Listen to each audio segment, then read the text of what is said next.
अस्सलाम वालेकुम दोस्तों और साथियों। आज की जो एक अजीमुशान रात है जिसको शब बारात कहा जाता है, इस रात के अंदर एक दुआ है। कहा जाता है कि जब वो कोई दुआ पढ़ ले तो फिर दौलत उसके पास दरवाजे तोड़ कर आएगी। आपने इस तरह के बहुत सारे क्लिप भी देखे होंगे और इस तरह की बहुत सारे पोस्टें भी लोग शेयर कर रहे हैं, लेकिन ये सब का सब झूठ का पलिंदा है। ऐसी कोई दुआ नहीं है, ना कुरान में, ना हदीस में, ना सहाबा के आसार में।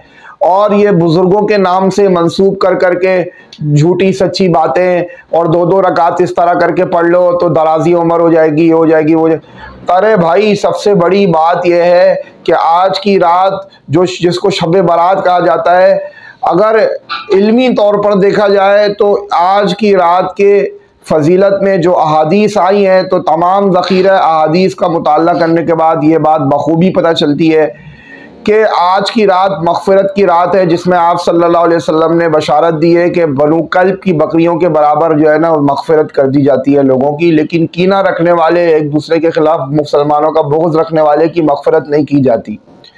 और ये भी बात जो मुहद्दिसीन ने कही है वो इस बिना पर कही है कि चूँकि बहुत ज़्यादा तादाद के अंदर एक मोतद भी तादाद के अंदर इस तरह की ज़ईफ़ रिवायात को जमा किया गया। और मुहद्दिसीन का ये उसूल है कि अगर किसी बाब में, किसी बारे में, किसी दीन के मसले में मुख्तलिफ़ तुरुक से कोई रिवायात कसीरा जमा हो जाएँ, अगरचे वो ज़ईफ़ हो, तो वो हसन दर्जे तक पहुँच जाती है, यानी कि वो काबिल कबूल दर्जे तक पहुँच जाती है रिवायत। तो इस वजह से बहुत सारी ज़ईफ़ अहादीस मुख्तलिफ़ तुरुक से मरवी हैं आप अलैहिस्सलातु वस्सलाम से, और वो इस बाब के अंदर है कि ये मग़फ़िरत की रात है और इस रात में मग़फ़िरत मांगना चाहिए और इबादत करना चाहिए। लेकिन इसके अंदर ये बात बिल्कुल झूठ है जो मैंने अभी आपके सामने एक नमूना पेश किया। और दूसरी बात जो ये कही जाती है कि इस रात के अंदर फ़ैसले किए जाते हैं इंसानों की उम्रों के, क्या कितने, यानी कि कितना जिएगा कोई, कब मरेगा, और ये फरिश्तों के हवाले कर दिए जाते हैं। आरज़ाक़ और आजाल कहते हैं इसको ठेठ इस्तिलाही ज़बान में, यानी उम्र के फ़ैसले और इंसान के रिस्क के फ़ैसले कर दिए जाते हैं। ये बात भी बिल्कुल गलत है। जो जिन अहादीस में ये बात आई है वो अहादीस या तो बिल्कुल ज़ईफ़ हैं या तो फिर मौजू अहादीस हैं। और इसको देखने के लिए आप देख लें, सूरतुद दुखान है, सूरतुद दुखान की एक आयत है, फ़ीहा युफ़रक़ु कुल्लु अम्रिन हकीम। इस आयत के ज़ेल में मुफ़स्सिरीन ने इस बात की तशरीह की है कि ये फ़ैसलों वाली रात जो है वो शब क़दर होती है, जो कि रमज़ानुल मुबारक के आखिरी अशरे में आती है। और इसके अलावा इसके अंदर जो बिदात और खुराफात की जाती है, हलवे पकाना और ये सारी चीज़ें, इन सब का भी दीन से कोई ताल्लुक़ नहीं है। वैसे आपका दिल कर रहा है कि कुछ पका के खा लें तो वो खा लें, लेकिन इसके अंदर दीन समझ के इसको करना, ये तो बिल्कुल निरी बिदअत और जाहिलियत है। इसके अलावा जो कब्रस्तान जाते हैं तो कब्रस्तान में भी आप अलैहिस्सलातु वस्सलाम ज़िंदगी भर में सिर्फ़ एक ही दफ़ा गए हैं, और आप अलैहिस्सलातु वस्सलाम की मंशा सिर्फ ये थी कि चूँकि मग़फ़िरत की रात है तो आप अलैहिस्सलातु वस्सलाम ने बक़ी में जाकर दुआ फरमाई कि अल्लाह ताला मग़फ़िरत की रात है, इन बक़ी वालों की भी मग़फ़िरत फरमा दे।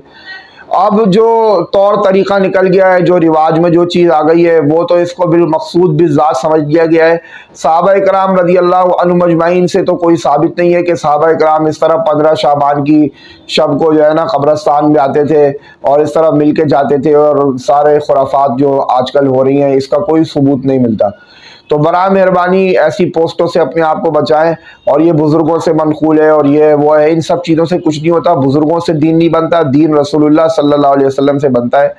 तो अगर आपको दौलत चाहिए तो दौलत का नुस्खा वो तो इस्तिग़फ़ार है, जो हदीस में बता दिया गया, मन लज़िमल इस्तिग़फ़ार जअलल्लाहु लहू मिन कुल्लि ज़ीक़िन मख़रजा व मिन कुल्लि हम्मिन फ़रजा व रज़क़हुल्लाहु मिन हैसु ला यहतसिब, के हुज़ूर अलैहिस्सलातु वस्सलाम ने फरमाया कि जो इस्तिग़फ़ार को लाजिम पकड़ लेगा, यानी कसरत से इस्तिग़फ़ार करेगा, जअलल्लाहु लहू मिन कुल्लि ज़ीक़िन मख़रजा, हर तंगी से उसको रास्ता दिया जाएगा, व मिन कुल्लि हम्मिन फ़रजा, हर गम से उसके निजात दी जाएगी, और ऐसी जगह से अल्लाह रिज़्क़ अता फरमाएगा जहाँ से गुमान भी ना हो। तो इस्तिग़फ़ार का नुस्खा है, आज की रात है, इबादत कर लें, रो लें, गिड़गिड़ा लें, फिर उसके बाद ये किसने देखा है। और सबसे बड़ी बात यह है कि अगर कोई आदमी इशा की नमाज़ बाजमात पढ़ ले, फजर की नमाज़ बाजमात पढ़ ले, तो सही अहादीस के अंदर साबित है कि उसको पूरी रात इबादत का सवाब मिलता है। लेकिन अगर कोई आदमी रात भर नफले पढ़े लेकिन फजर ना पढ़े। तो हज़रत उमर रज़ी अल्लाह तआला अन्हु के ज़माने में इस तरह का केस आया था। हज़रत उमर रज़ी अल्लाह तआला अन्हु ने एक ताबई को या एक सहाबी को देखा कि वो मस्जिद में हाजिर नहीं होते फजर में, तो उन्होंने उनकी वालिदा से जाके पूछा, तो उन्होंने बताया पूरी रात इबादत करता है, फजर की नमाज में आग लग जाती है। तो हज़रत उमर रज़ी अल्लाह तआला ने इससे मना फरमाया कि मैं तो उसको बोला, हज़रत उमर ने ताकीदन फरमाया कि उसको बोलो सो जाए, पूरी रात इबादत करना इससे तो कोई ऐसा सवाब, वो सवाब नहीं मिलेगा जो फ़र्ज़ नमाज का है। और फ़र्ज़ नमाज अगर किसी की क़ज़ा हो गई तो फिर उसकी पूरी रात इबादत करने का क्या फ़ायदा। फ़र्ज़ का जो मेरे भाइयों दर्जा है वो किसी चीज़ का दर्जा नहीं है, लेकिन आज हम नवाफिल के ऊपर तो बहुत ज़ोर देते हैं लेकिन फ़राइज़ के ऊपर हमारी तवज्जो नहीं है। आदमी पूरी ज़िंदगी नवाफिल पढ़ता रहे, एक फ़र्ज़ के बराबर उसका दर्जा नहीं जा सकता।